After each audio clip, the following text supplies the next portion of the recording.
Hello students, तो जिसका आप सबको इंतजार था उसी से रिलेटेड आज एक ऑर्डर पास किया गया है सुप्रीम कोर्ट के द्वारा।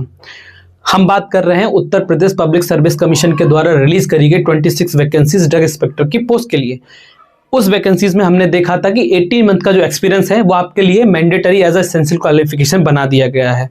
तो उसी के लिए पिटीशन फाइल करी गई थी इलाहाबाद हाई कोर्ट में इसी वैकेंसीज को लेकर। तो उसके ऊपर क्या डिसीजन आया उसके बारे में हम बात करेंगे। प्लस सुप्रीम कोर्ट में जब उस पिटीशन को चैलेंज किया गया तो सुप्रीम कोर्ट ने क्या ऑर्डर दिया है उसके बारे में बात करेंगे। चौथी चीज हम जो बात करेंगे वो करेंगे कि जिन लोगों को फॉर्म फिलअप करने में प्रॉब्लम आ रही है, जिन्होंने एस कर दिया है, जिनका नो के बाद फॉर्म आगे नहीं जा रहा है, जिनके पास एक्सपीरियंस नहीं था उन्होंने एस करके फॉर्म को आगे बढ़ दिया, उनका क्या प्रोसेस हो सकता है, क्या होगा उसके बारे में डिस्कस करेंगे हम।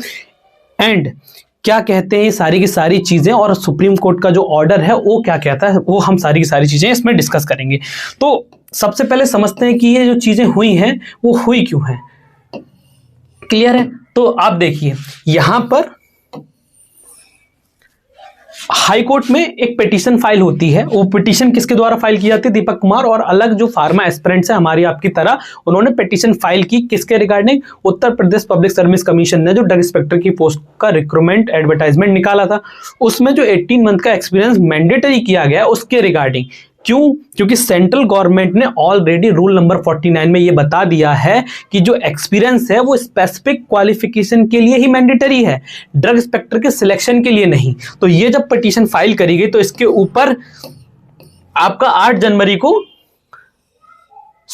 हाई कोर्ट ने इसमें फाइनल वर्डिक्ट दे दिया। अब इन्होंने जो फाइनल वर्डिक्ट दिया जिसके बारे में भी मैंने डिस्कस ऑलरेडी कर चुका हूं, तो इन्होंने क्या बेसिस पर, सबसे पहला मैं आपको बता देता हूं कि जो उन्होंने पीआईएल फाइल करी थी कि आपका 18 मंथ का एक्सपीरियंस जो है वो मैंडेटरी नहीं है according to the central law, but इसको क्या किया है हाई कोर्ट ने खारिज कर दिया। अब खारिज करने के उन्होंने उसके पीछे रीजन दिया है कि आर्टिकल 309 ये कहता है कि अगर किस सेंट्रल गवर्नमेंट ने या सेंट्रल लॉ ने कोई भी एसेंशियल क्वालिफिकेशन है, मिनिमम एसेंशियल क्वालिफिकेशन मैंडेटरी की है तो उसको ना हटाते हुए हम उसमें कुछ रेस्ट्रिक्शंस या कुछ एक्स्ट्रा क्वालिफिकेशन ऐड कर सकते हैं।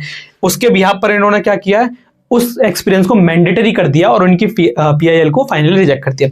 उसके अलावा इन्होंने क्या किया कि बी होल्ड दैट रूल 8 2015 में Uttar Pradesh public service commission ने क्या किया था, एक रूल 8 बनाया था। उसके बेसिस पर इन्होंने क्या किया था कि 18 मंथ का एक्सपीरियंस मैंडेटरी कर दिया था, लेकिन उसके बाद जब इसको वापस कोर्ट में चैलेंज किया गया तो फिर इसको हटाना पड़ा और वापस से जो एस्पिरेंट्स हैं उनको भी एलिजिबल बनाया गया था। अब ये जो इन्होंने जो रिट पिटीशन थी उसको डिसमिस कर दिया। अब यही रिट पिटीशनर जो है सुप्रीम कोर्ट में चैलेंज की गई कि जब सुप्रीम कोर्ट में चैलेंज की गई तो क्योंकि ऑलरेडी सुप्रीम कोर्ट ने 13 जनवरी को एक डिसीजन दे दिया था कि बिना एक्सपीरियंस के अलग अलग स्टेट से, वो हम भी डिस्कस करेंगे, हरियाणा और कर्नाटका का क्या मैटर था। उसके बाद सुप्रीम कोर्ट ने क्या ऑर्डर दिया देखिए। अब इसी से रिलेटेड एक केस आपका ये फाइल होता है कि स्टेट ऑफ हरियाणा और कर्नाटका के रिस्पॉन्ड में ड्रग इंस्पेक्टर के एक्सपीरियंस से रिलेटेड सुप्रीम कोर्ट ने 13 जनवरी को अपना एक फाइनल डिसीजन दिया और उस फाइनल डिसीजन में सुप्रीम कोर्ट ने साफ साफ मेंशन किया है,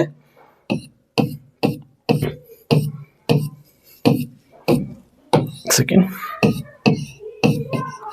यहां पर देखिए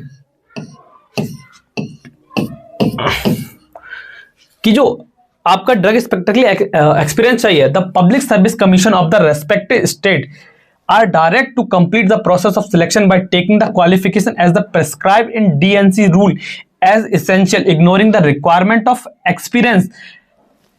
जो एक्सपीरियंस की डिमांड है वो यहां पर मैंडेटरी नहीं है, आप उसको क्या करिए, इग्नोर कीजिए। और उसके अलावा in terms of that state rules कि आप स्टेट रूल्स के अकॉर्डिंग एक्सपीरियंस को मैंडेटरी नहीं कर सकते। जो सेंट्रल ड्रग रूल है उसके हिसाब से ही आप क्या कर सकते हैं, ड्रग इंस्पेक्टर को रिक्रूट कर सकते हैं। Thus the qualification specified in the respective administrative as an essential qualification, जहां पर स्पेसिफिक फील्ड में चाहिए वहां पर जरूरत है। Requirement experience for appointment by the way of additional qualification stand quashed as ultra vires. इसका मतलब ये है कि जो सेंट्रल गवर्नमेंट के रूल हैं उसके बियॉन्ड में जाके स्टेट कोई भी ऐसा रूल नहीं बना सकता जिसमें एक्सपीरियंस को एज अ मैंडेटरी क्वालिफिकेशन दे दिया जाए और क्या कहते हैं उसके रिक्रूटमेंट प्रोसेस में उसको एज अ मैंडेटरी क्वालिफिकेशन बना दिया जाए। तो यहां पर उन्होंने साफ साफ कहा है कि आप सेंट्रल लॉ को फॉलो करेंगे। ये सुप्रीम कोर्ट का जजमेंट 13 जन को आया है, तो ये आपके जो एस्पिरेंट्स है उनके फेवर में दिया गया है कि आप क्या करेंगे, इसमें जो भी है सारी की सारी चीजें वापस से रिवाइज करेंगे और जो सेंट्रल गवर्नमेंट का रूल है उसको फॉलो करेंगे। अब इसी के बिहाफ पर जो फाइनल इसके लिए दिया गया था, तो जेके महेश्वरी जो है उनकी जजमेंट आई थी, leave granted with the present bench of the appeals concern the challenge to the power of state government to prescribe the essential qualification different from the qualification prescribed by the central government under rule number 49 of the Drug and Cosmetic Act 1945 अब framed in exercise at the power of under section अलग अलग तरीके से दिया गया है। तो यहां पर सिंपल इनका कहने का मतलब था कि these appeals arise from the proceeding of the state of Haryana and Karnataka. अब यहां पर जो है वो एप्लीकेबल नहीं है, इसीलिए जो 18 मंथ का एक्सपीरियंस है वो सेंट्रल रूल को वायलेट करता है और सेंट्रल रूल के अकॉर्डिंग वो एक्सपीरियंस मैंडेटरी नहीं है। अब इसी के बेसिस पर जो हमने जो यहाँ पर पिटीशन फाइल करी गई थी उसके लिए आज 22 जनवरी को सुप्रीम कोर्ट ने एक ऑर्डर पास किया। अब ये ऑर्डर पास क्या किया कि वही जो आपके जिन्होंने दीपक कुमार और उनके साथ के लोगों ने क्या किया था, एक्सपीरियंस को मैंडेटरी बनाने के लिए क्या किया था, हाई कोर्ट ने ऑर्डर दे दिया था। तो इसी के बेसिस पर जो अभी करंट के जज हैं honourable mister justice G K Maheshwari ji और जस्टिस विजय बिश्नोई जी, इन्होंने ये नोटिस पहले इशू किया कि आपका जो भी एक्सपीरियंस है उसके ऊपर इन्होंने जो फाइनली रेस्पोंडेंट है उनको ये बताया कि एक पहले तो इन्होंने इशू नोटिस किया, इशू नोटिस ये किया कि आप जो एक्सपीरियंस डिमांड कर रहे हैं उसके लिए आप क्लैरिफिकेशन दीजिए। और इस नोटिस में एक ऑर्डर पास करने के बाद under the direction of this court miss Ruchira Koyal ji learned the counsel of appeals that accept notice for the state of the Uttar Pradesh. Formal notice दिया गया है कि आपने जो भी एक्सपीरियंस को रिक्वायर्ड किया है for the mandatory qualification to becoming the drug inspector, तो जो अभी सुप्रीम कोर्ट का ऑर्डर आया है वो उससे कैसे अलग है, उसको आपने कवर क्यों नहीं किया और वो कैसे अलग है, एक तो ये दिया है। दूसरा, in the mean time the petitioner are permitted to fill up their form today which is last date. इन्होंने ये भी बोला है कि जो भी पिटिशनर हैं, जैसे कि आज 22 जनवरी लास्ट डेट है, तो वो क्या कर सकते हैं, फॉर्म को फिल कर सकते हैं।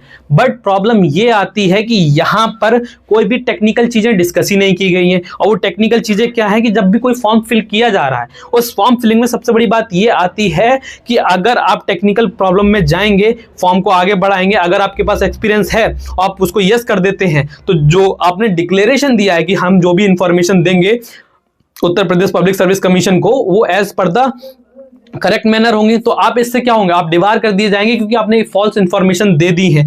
और आप अगर नो करते हैं तो आपका फॉर्म आगे प्रोसीड नहीं होगा, सिंपल सी बात है। तो और बाद में इन्होंने बोला है कि जितनी भी ये चीजें हैं इसका जो आगे चीज है वो इसके ऊपर आगे की जो सुनवाई होगी 27 फरवरी को दी जाएगी, तब तक के लिए इन्होंने बोल दिया है कि फॉर्म को फिल कर सकते हैं।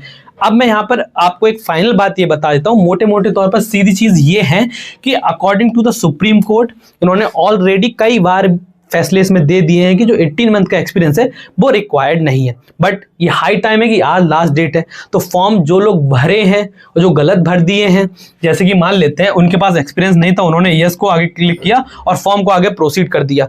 अब यहाँ पर आपने पहली बात एक तो डिक्लेरेशन का अपना क्या कर दिया, उल्लंघन कर दिया, ये आपको नहीं करना था। अब इसके बारे में ऑलरेडी सुप्रीम कोर्ट ने कोई भी बात नहीं की कि जिन लोगों ने यस करके आगे भर दिया है उसके लिए यूपीपीएससी क्या काम करेगी, क्या उसको एडिट करने का ऑप्शन दिया जाएगा या नहीं दिया जाएगा। सेकंड थिंग, अब जो नो कर रहे हैं उनका तो फॉर्म ऑलरेडी भरा ही नहीं जा रहा है, तो क्या इसमें एक सिंपल सा कहना चाहता हूं कि मैं 99% चांसेस ये हैं कि डेट आगे प्रोसीड की जाएगी। आपने अगर ओटीआर जनरेट कर लिया तो थोड़ा वेट करिए उसके बाद में, लेकिन यस करके आपको आगे नहीं बढ़ना है, क्योंकि अगर आप आगे बढ़ते हैं तो आप अपने डिक्लेरेशन को फॉल्स क्लेम कर देते हैं, जिसकी वजह से हो सकता है आपको क्या सकता है कि आपको फाइनल अगर और भी वैकेंसीज आती हैं तो आपको डिबार कर दिया जाए, क्योंकि आपने क्या किया, फॉल्स इंफॉर्मेशन शेयर की है Uttar Pradesh public service commission के द्वारा।